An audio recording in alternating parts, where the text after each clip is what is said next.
স্বাগত জানাচ্ছি প্রিয় দর্শক মানচিত্রের নিয়মিত আয়োজন কথোপকথনে। আসসালামু আলাইকুম। আশা করি সবাই ভালো আছেন। ইরানের বিরুদ্ধে বিশাল ষড়যন্ত্র। দেখুন, ইরান কোনো হামলা চালাচ্ছে না। ইরান যদি আক্রমণ করতে চায় তবে তা মার্কিন ঘাঁটিতেই করবে। তবে দুবাই অর্থাৎ সংযুক্ত আরব আমিরাত সম্পর্কে আপনারা এটাও জানেন যে তারা ইরানকে ক্রমাগত সাহায্য দিয়ে যাচ্ছে। জাহাজ ভর্তি করে টাকা পাঠিয়েছে, সোনা পাঠিয়েছে, ইরানের ফ্রিজ করা অর্থ মুক্ত করতে রাজি হয়েছে। তাই দুবাইয়ের উপর ইরানের হামলা চালানোর কোনো যুক্তিই তৈরি হয় না।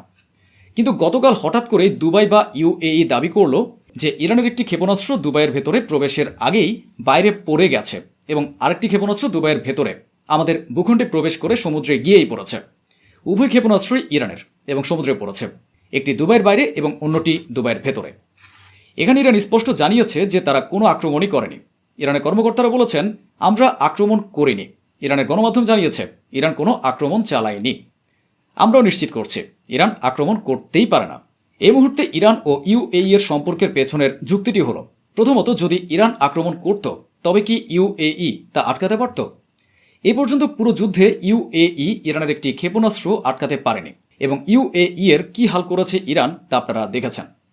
ইরান কি এখনও কোনো সস্তা ক্ষেপণাস্ত্র ছুটছে যা দুবাই পর্যন্ত পৌঁছাতে পারেনি?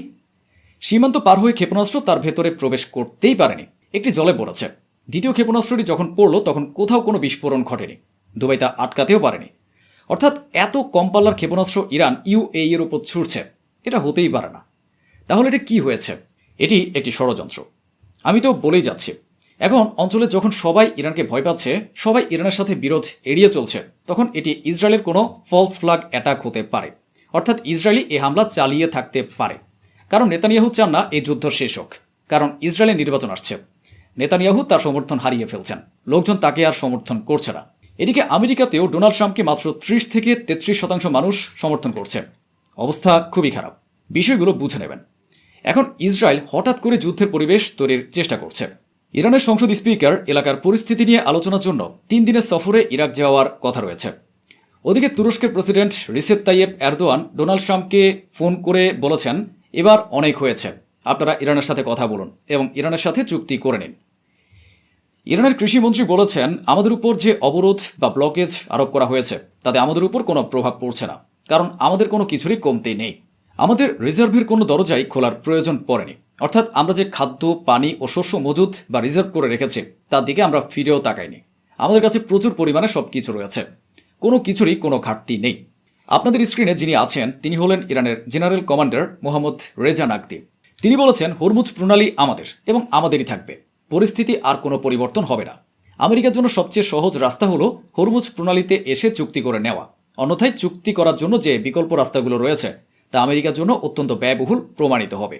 সেই রাস্তাগুলো আমেরিকার কাছে বেশ চড়া মূল্যের হবে। আপনাদের জানিয়ে রাখি, সংসদ স্পিকার গালিবাফ একটি অনুষ্ঠানে বলেছেন যে কোনো অবস্থাতেই মিনাবের শিশুদের ভুলে যাওয়া হবে না। আমরা আমাদের শহীদদের রক্তের প্রতিশোধ নেবই, তাদের কোনোভাবেই ভুলে যাব না। হরমুজ প্রণালী এখন আর আগের মতো কখনো থাকবে না। হরমুজ প্রণালী তখনই খুলবে যখন আমেরিকা আমাদের সমস্ত শর্ত মেনে নেবে, আমাদের উপর থেকে নিষেধাজ্ঞা তুলে নেবে, আমাদের ক্ষতিপূরণ দেবে, আমাদের ফ্রিজ করা অর্থ মুক্ত করবে এবং ঘোষণা করবে যে হরমুজ প্রণালী ইরানের। তিনি নিশ্চিত করেছেন শত্রু দেশ ইরানের ভেতরে সন্ত্রাসী হামলা চালাচ্ছে, পরিবেশ নষ্ট করার চেষ্টা করছে এবং সীমান্ত এলাকায় সন্ত্রাসী হামলা করাচ্ছে। তবে আমরা সবাই এক হয়ে ওদের বিরুদ্ধে লড়াই করছি। পরবর্তী বড় খবর হলো, রাশিয়া কাস্পিয়ান সাগরের মধ্য দিয়ে ইরানকে অস্ত্র সরবরাহ করছে। আপনাদের কাস্পিয়ান সাগরটি দেখিয়ে দিচ্ছে। উপরে রাশিয়া, নিচে ইরান এবং মাঝের নীল অংশটি হলো কাস্পিয়ান সাগর। বিশ্বের অন্য কোনো দেশ এটিকে ব্লক করতে পারে না, কারণ এটি সীমিত কয়েকটি দেশের ভূখণ্ডের আওতাভুক্ত। এর চারপাশের দেশগুলো হলো কাজাখস্তান, তুর্কমেনিস্তান, ইরান, আজারবাইজান এবং রাশিয়া। এই দেশগুলো একে অপরকে ব্লক করে না এবং খুব কম দেশেরই এখানে যাতায়াত রয়েছে। তাই উপরের দিক থেকে রাশিয়া এই কাস্পিয়ান সাগরের মাধ্যমেই ইরানকে অস্ত্র এবং অস্ত্রের যন্ত্রাংশ ও ড্রোনের যন্ত্রাংশ পাঠাচ্ছে। এদিকে ডোনাল্ড ট্রাম্প টুইট করে খেলছেন। ইরান আগে বলে দিয়েছে যে শুধু টুইট করে জয়ী হওয়া যাবে না, কিন্তু ট্রাম্প আর কী বা করবেন, কিছু তো একটা করতেই হবে। তাই তিনি এখন একটি টুইট করেছেন এবং দেখিয়েছেন যে মার্কিন ভূখণ্ড হলো আমেরিকার নতুন অঞ্চল, হরমুজ প্রণালী। আর সবচেয়ে মজার ব্যাপার হলো, তিনি মানচিত্র থেকে কাতার ও বাহরাইনকে গায়েব করে দিয়েছেন। অর্থাৎ এখন এই পুরো এলাকায় হরমুজ প্রণালী তথা আমেরিকার অংশ হয়ে গেছে। তো এই হিসেব অনুযায়ী এই রইল আমেরিকার মানচিত্র, আর এই হলো টেক্সাস। ঠিক আছে, তো আজ থেকে টেক্সাস হলো ভারতের রাজধানী, নতুন দিল্লির ভূখণ্ড। ঠিক আছে, এটা এখন ভারতের নতুন ভূখণ্ড। তখন আপনারা বলবেন, ভাই আমরা কিভাবে বিশ্বাস করব? তুমি ভিডিওতে যে কোনো কিছু বললেই কি আমরা বিশ্বাস করে নেব? তাহলে আপনারাই বলুন, শুধু লিখে দিলেই যদি হরমুজ প্রণালী আমেরিকার হয়ে যায়, তবে আমরা তো লিখে দিতে পারি যে আজ থেকে টেক্সাস ভারতের। ইরানি কর্মকর্তা গরিববাদী ডোনাল্ড ট্রাম্পের সেই ভুয়া মানচিত্রটি রিটুইট করে বলেছেন, খুব শীঘ্রই আমরা আমেরিকার এই ভুল ধারণা ভেঙে দেব। অন্যথায় আমেরিকার এই প্রেসিডেন্ট, যিনি মানুষ হিসেবে এক বিশাল ভুল ধারণার মধ্যে বসবাস করছেন, তার সেই ভুল আমরা ভেঙে গুড়িয়ে দেব। ডোনাল্ড ট্রাম্পকে কেউ আর বিশ্বাস করছে না। কাল বলেছিলাম যে মাত্র 33% মার্কিন ভোটার ট্রাম্পের উপর ভরসা করছেন, এবং ট্রাম্প প্রশাসনে এখন এমন অনেক লোক আছেন যারা নিজেরাই ট্রাম্পের উপর ভরসা করতে পারছেন না। উনি কাল এক কথা বলছেন, পরশু আরেক কথা বলছেন, আর তারপর দিন আবার অন্য কথা বলছেন। একটু এদিকে দেখুন, এই প্রথম ডোনাল্ড ট্রাম্প আপনাদের পছন্দের সেই গোলাপি শুয়োর স্বীকার করেছেন যে ইরানের সাথে কোনো আলোচনা বা কথাবার্তা চলছে না, এবং কোনো আলোচনাই নির্ধারিত নেই। আরে গত সপ্তাহে তো তিনি চিল্লাচ্ছিলেন ইরানের সাথে আমাদের আলোচনা চলছে। কালও তিনি বলেছিলেন যে ইরানের সাথে আমাদের খুব ভালো আলোচনা চলছে। পরশু তিনি বলেছিলেন যে ইরানের সাথে আমাদের সরাসরি কথা হচ্ছে। কিন্তু সবসময়ের মতো ইরানের কথাই সত্যি প্রমাণিত হলো। ইরান তো শুরু থেকে বলে দিয়েছিল যে আমাদের সাথে কোনো কথাবার্তা চলছে না। এখন ট্রাম্পের নিজের মুখে নিজের মিথ্যা ধরা পড়ে যাওয়ার পর বলছেন যে ইরানের সাথে কোনো কথাবার্তা চলছে না এবং কোনো বৈঠকও নির্ধারিত নেই, আর হরমুজ প্রণালী নাকি খোলা আছে। আরেকটা মিথ্যা। আর আমরা হরমুজ প্রণালীর ভেতর থেকে মাইন সরিয়ে দিয়েছি, আবারও মিথ্যা। আর নৌ অবরোধ সবসময় থাকবে, সে তো সবসময় বলে দেবে। তবে প্রথম বা দ্বিতীয় লাইনে তিনি যা পরিষ্কার করে দিয়েছেন তা হলো ইরানের সাথে আমাদের কোনো আলোচনাই হচ্ছে না। ইরান তো প্রথম দিন থেকে বলে আসছিল যে আমাদের কোনো কথা হচ্ছে না, আর এই ট্রাম্প নিজে চেঁচামেচি করছিলেন যে ইরানের সাথে আলোচনা চলছে। তাহলে যথারীতি আরেকবার কে মিথ্যা প্রমাণিত হলো? ইরানের সংসদ স্পিকার গালিবাফ বলেছেন, আমেরিকা মনে করে আমাদের উপর নিষেধাজ্ঞা আরোপ করলে, আমাদের ক্ষতি বাড়িয়ে দিলে, আমাদের উপর নিষেধাজ্ঞা চাপিয়ে দিলে এবং চাপ সৃষ্টি করলে আমরা নুইয়ে পড়ব। এমনটা কখনোই হবে না। আমেরিকার মন্ত্রীদের, বিশেষ করে পররাষ্ট্রমন্ত্রীর উচিত তাদের এই ধারণা থেকে বেরিয়ে আসা এবং তারা যে নোংরামি বা বিশৃঙ্খলা সৃষ্টি করছে তা পরিষ্কার করা। এটাই একমাত্র রাস্তা। ইরানের পররাষ্ট্রমন্ত্রী আব্বাস আরাকচির একটি বিবৃতি সামনে এসেছে। বিবৃতি দেওয়ার আগে এই লোকটার বসার স্টাইলটা একবার দেখুন। কেজিএফ তো কেবল অভিনেতা, আসল হিরো তো এই দেখুন বসে আছে। জানেন উনি বসে কি বলছেন? উনি বলছেন আমাদের সেনারা প্রমাণ করে দিয়েছে যে আমরা কি জিনিস। আমেরিকার সেনাকে নুইয়ে দিয়েছে, আমরা এক বিশাল বিজয় অর্জন করেছি। তিনি আরও বলেছেন, মধ্যপ্রাচ্যে আমেরিকার যে সৈন্য বাহিনী রয়েছে আমরা তাদের শেষ করে দিয়েছি, ভীষণভাবে ক্ষতিগ্রস্ত করেছে। এর ফলে এখন এলাকার দেশগুলোর এটা বোঝা উচিত যে আপনাদের নিরাপত্তা অন্যের উপর নির্ভরশীল নয়। আপনাদের নিজেদের নিরাপত্তা নিজেদেরই নিশ্চিত করা উচিত এবং ভাবা উচিত যে নিজেদের দেশ থেকে আমেরিকার ঘাঁটিগুলোকে সরিয়ে দেওয়া হোক। এর আগে তিনি আরও একটি বিবৃতি দিয়েছেন। এই দেখুন, গ্রাফিক্সে তার সেই বিবৃতিটি লেখা রয়েছে, যা শুরুতে নিঃশর্ত আত্মসমর্পণের কথা বলছিলেন, অর্থাৎ ইরানকে বিনা শর্তে আত্মসমর্পণ করতে বলছিলেন। যুদ্ধ শুরু হওয়ার ঠিক কিছুক্ষণের মধ্যেই তারাই আবার আলোচনার জন্য ভিক্ষা চাইছিলেন। যুদ্ধের শুরুতে ভারতের হিন্দু সম্প্রদায় খুব খুশি হয়েছিল যে আরে ইরানকে তো এই আমেরিকা পিষে দেবে। কিন্তু দেখা গেল এই অপয়াগুলো যেই মাত্র ফাদারল্যান্ডকে সমর্থন করলো, অমনি ইসরায়েল মার খেলো। অন্ধভক্তরা ডোনাল্ড ট্রাম্পের পুজো করলো, আর সেই দাদাও মার খেলো। আরে অপয়া, অতভাগাগুলো, তোমরা কেন এত উড়ে আসার তীর গায়ে মাখো? লাফিয়ে লাফিয়ে তীর কেন গায়ে নাও, আবার তারপর সারা বিশ্বে অপদস্থ হও? আরে ভাই, কতজনকে বাপ বানাবে? যাই হোক, এবার দেখো, তোমাদের যদি আসল আব্বা কেউ থেকে থাকে তবে তা হচ্ছে ইরান। ইরানের সামনে তেজ দেখানো চলবে না, একদম গলা নিচু করে চলতে হবে, নতুবা তোমাদের তেল সরবরাহ বন্ধ হয়ে যাবে। আব্বাস আরাকচি নিজে বলেছেন, আমেরিকার সাথে যে আলোচনাটি হওয়ার কথা ছিল সে চুক্তি ও আলোচনা ইসরায়েল ভেস্তে দিচ্ছে। আমেরিকা ও ইরানের মধ্যে চুক্তি হতে পারত, কিন্তু ইসরায়েল নেতানিয়াহু চান নেই যে এই চুক্তি হোক। তিনি পেছন থেকে সবকিছু নষ্ট করে দিচ্ছেন। এই কথাটি বিশ্বের প্রতিটি মানুষ জানে। আব্বাস আরাকচি এও নিশ্চিত করেছেন, আমরা মধ্যস্থতাকারীদের স্পষ্ট জানিয়ে দিয়েছে যে আমরা কোনো যুদ্ধবিরতি মানব না, আমাদের কোনো সিজফায়ার দরকারই নেই। আমরা কেবল একটি বিকল্পই মানতে পারি, স্থায়ী যুদ্ধবিরতি। এমন যেন না হয় আজ সিজফায়ার হলো আর আপনারা 4 মাসের জন্য অস্ত্র মজুত করে নিলেন এবং তারপর আবার যুদ্ধ শুরু করে দিলেন। আমাদের কাছে এই জিনিস চলবে না, যুদ্ধ চিরতরে বন্ধ হতে হবে। আব্বাস আরাকচি বলেছেন, আমরা সারা পৃথিবীকে দেখিয়ে দিয়েছি যে আমরা আমেরিকাকে হাঁটু গেড়ে বসাতে বাধ্য করেছে। এরপরে গোটা অঞ্চল পরিষ্কার বুঝতে পেরেছে যে আমেরিকা তাদের নিরাপত্তা দিতে পারে না। ওদিকে ইরান ওমানের কাছাকাছি আরও একটি ট্যাঙ্কারে হামলা চালিয়েছে এবং ট্রাম্প বলে বেড়াচ্ছেন যে হরমুজ প্রণালী খোলা আছে, অথচ কিচ্ছু খোলা নেই। কাতারও ইরানের ভয়ে থর থর করে কাঁপছে। ইরান বলেছিল যে তাদের 3 জন পাইলট কাতারের কাছে রয়েছেন, কিন্তু কাতার তাদের ফিরিয়ে দিচ্ছে না, বরং লুকিয়ে রাখছে। এতে কাতারের অবস্থা শোচনীয় হয়ে ওঠে। কাতার ইরানকে জানিয়ে দেয় যে আমরা আপনাদের অনুমতি দিচ্ছি, আপনারা আপনাদের টিম কাতারে নিয়ে আসুন এবং পূর্ণাঙ্গ তদন্ত করুন। আমরা আপনাদের পূর্ণ সহযোগিতা করব এবং আপনারা আপনাদের পাইলটকে খুঁজে নিতে পারলে খুঁজে নিন। মহামান্য ব্যক্তিবর্গ, আমার বিশ্বাস যে কাতারের কাছে যদি ইরানের পাইলটরা থেকেও থাকেন, তবে কাতার তাদের নিজেদের কাছে আটক রাখবে না, বরং সোজা ইসরায়েল বা আমেরিকার হাতে তুলে দেবে। এটাই আমার ব্যক্তিগত ধারণা। এদিকে ইরানের কুর্দিস্তান অঞ্চলে এক ভয়াবহ অগ্নিকাণ্ডের ঘটনা ঘটেছে এবং এর পেছনে ইরানের হাত রয়েছে বলে মনে করা হচ্ছে।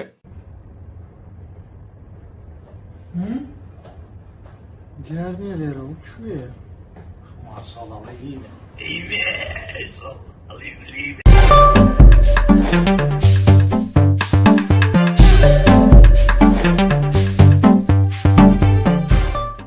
আইআরজিসির একজন কর্মকর্তা বলেছেন, ইরানের উন্নত ক্ষেপণাস্ত্রগুলো শত্রুর মনে কৌশলগত বিভ্রান্তি তৈরি করেছে।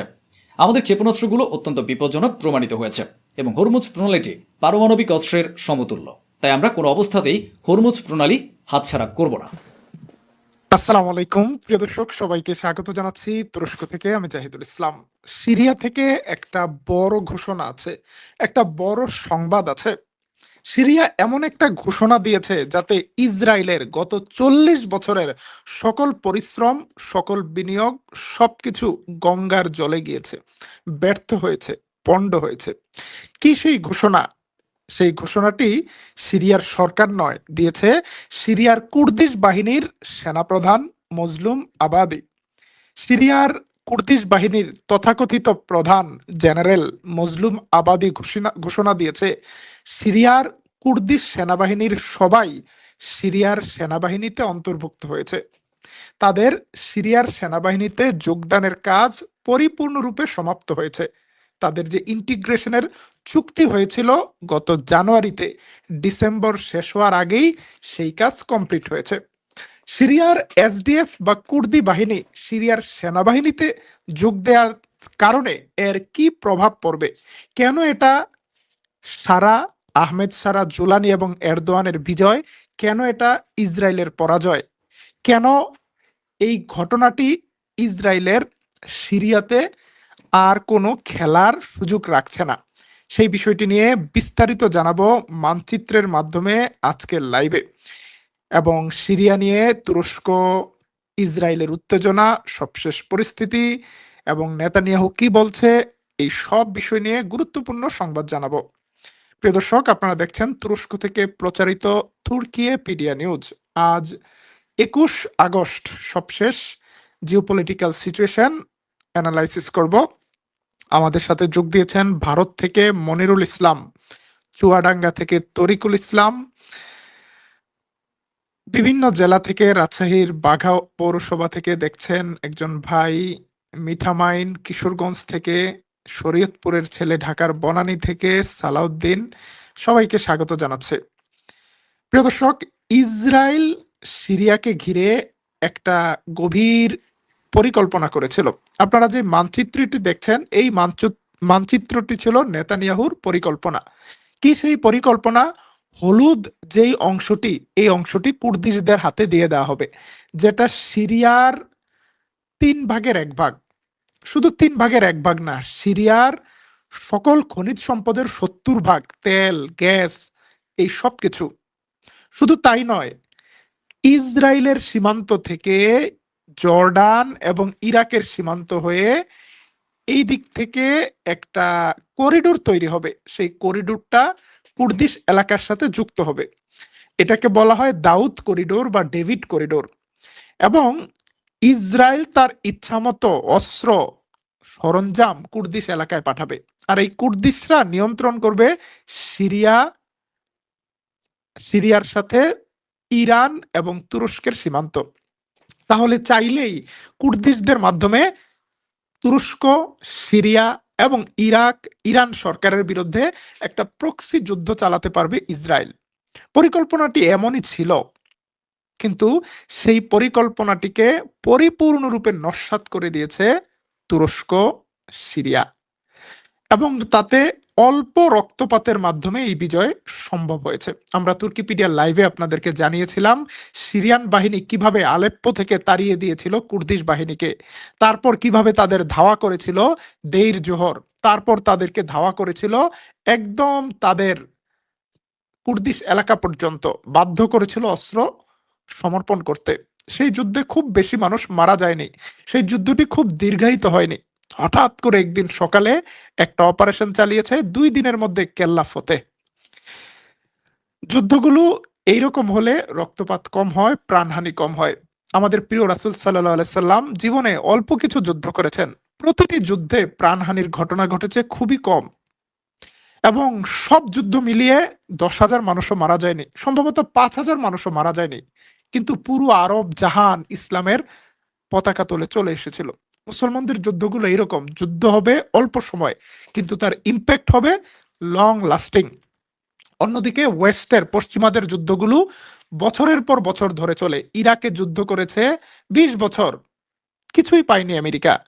আফগানিস্তানে যুদ্ধ করেছে 20 বছর, $3 ট্রিলিয়ন নষ্ট করেছে, কিছুই নিতে পারেনি, এবং এই যুদ্ধগুলোতে প্রচুর মানুষ নিহত হয়েছে।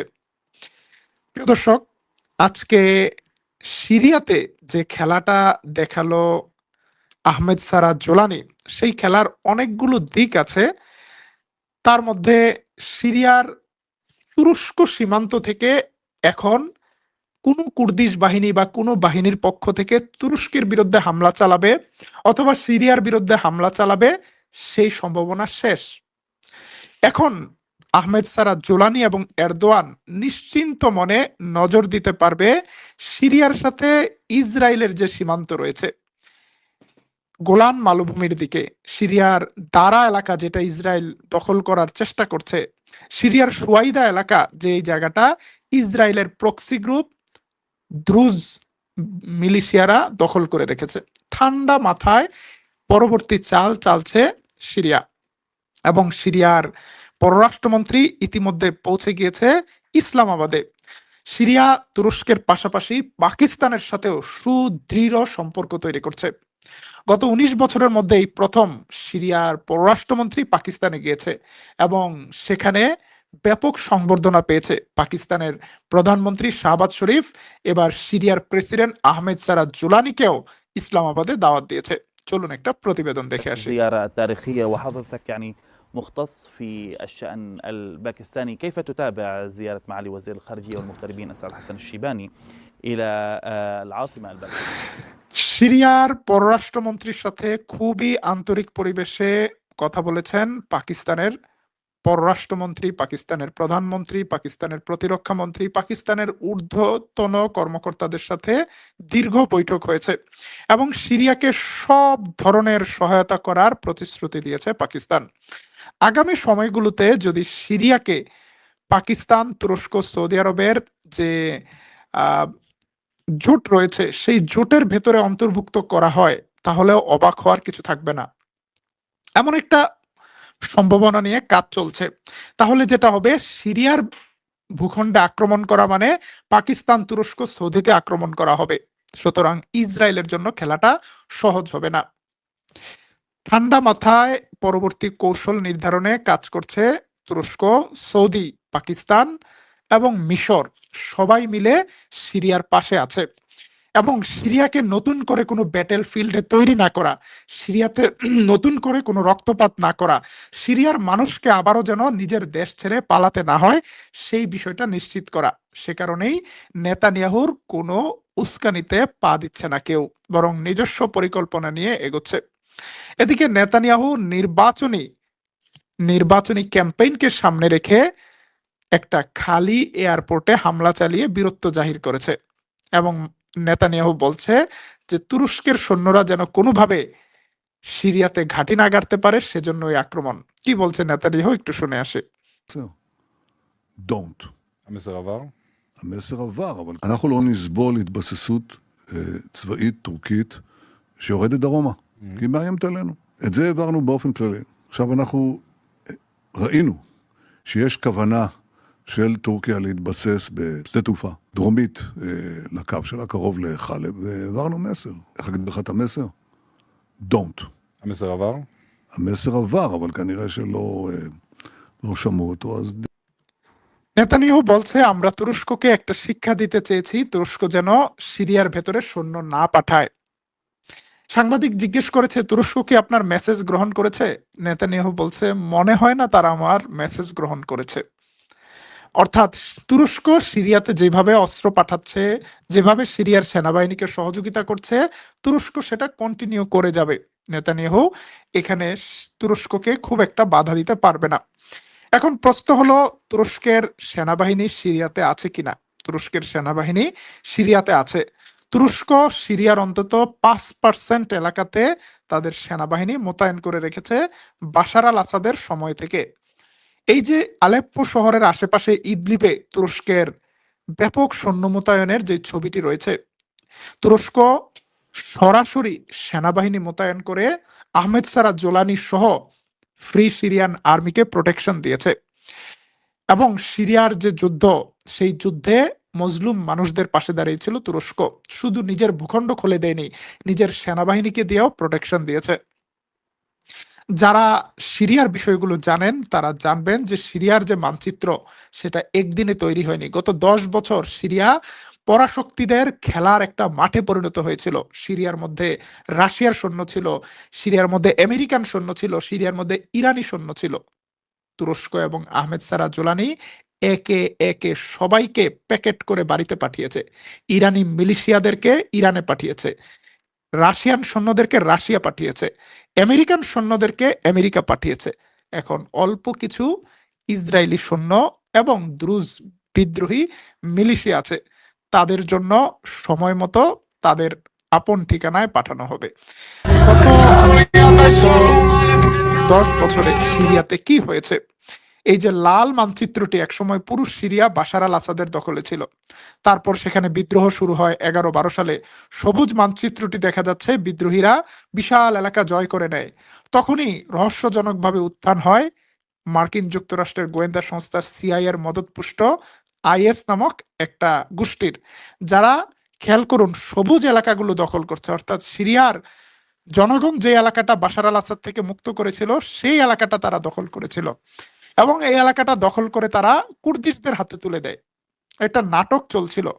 আমেরিকা এই যে হলুদ জায়গাটা, অল্প কিছু এলাকা কুর্দিশদের ছিল, এই এলাকাটা আসলে বিদ্রোহীদের কাছ থেকে নিয়ে আইএসকে দেয়া হয়, আইএস এর কাছ থেকে নিয়ে কুর্দিশদেরকে দেয়া হয় এবং পরবর্তীতে স্বপ্ন দেখা হয় কুর্দিশদেরকে সিরিয়ার একটা বিশাল এলাকা দিয়ে দিবে এবং কুর্দিশরা সিরিয়ার জনগণের মাত্র 5%, কিন্তু সিরিয়ার ভূখণ্ডের 30% তাদেরকে দিয়ে দেওয়া হবে। সিরিয়ার খনিজ সম্পদের 70% তাদেরকে দিয়ে দেওয়া হবে এবং কুর্দিশরা সিরিয়ার তেল গ্যাস বিক্রি করে এই টাকা আসলে ইসরায়েলকে দিচ্ছিল। ইসরায়েল থেকে তারা অস্ত্র কিনছিল। হলুদ কালার যে মানচিত্রটা দেখছেন, এই পুরো এলাকার তেল গ্যাসের টাকা আমেরিকা এবং ইসরায়েলের পকেটে যাচ্ছিল এবং বিদ্রোহীরা কোণঠাসা হয়ে তুরস্কের সীমান্তবর্তী এলাকায় অবস্থান করছিল। এই জায়গা থেকে খেলাটাকে পরিপূর্ণরূপে চেঞ্জ করে দিয়েছে এরদোয়ান এবং আহমেদ সারার নীরব ঠান্ডা মাথার খেলা। মাঠে অনেক খেলোয়াড় ছিল, আমেরিকা ছিল, রাশিয়া ছিল এবং কারোর সাথেই সরাসরি সংঘাতে না যে ধাপে ধাপে ধীরে ধীরে খেলেছে। এটা একটা টেস্ট সিরিজ, এখানে তাড়াহুড়া করার কিছু নেই। যারা ইসরায়েলের অ্যাটাকের পর তুরস্ক কেন সাথে সাথে অ্যাকশন নিচ্ছে না বলছেন, তাদের মনে করার কোনো কারণ নেই যে তুরস্ক চুপ করে আছে বলেই তুরস্ক কিছু করছে না। তুরস্ক গত 5 বছর আগে যে চিত্র ছিল সেটা পরিবর্তন করেছে। আপনারা যদি 2030 সাল 2035 সাল দেখেন, শুধুমাত্র সিরিয়া না, পরিবর্তন আসছে জর্ডানে, পরিবর্তন আসছে ফিলিস্তিনে, পরিবর্তন আসছে লেবাননে। অপেক্ষা করুন। এবং শেষমেশ এই মানচিত্রটাকে বদলাতে মাত্র 6 থেকে 7 দিন লেগেছে আহমেদ সারা জোলানির। তুরস্কের এয়ার সাপোর্ট নিয়ে আহমেদ সারা জোলানি বাহিনী যে অপারেশন শুরু করেছিল বাশার আল আসাদের বাহিনীর বিরুদ্ধে, বাশার আল আসাদ বাহিনী পালানোর কোনো পথ পায়নি। তারা শেষ পর্যন্ত যে মামার বাড়ি মস্কোতে উঠেছে।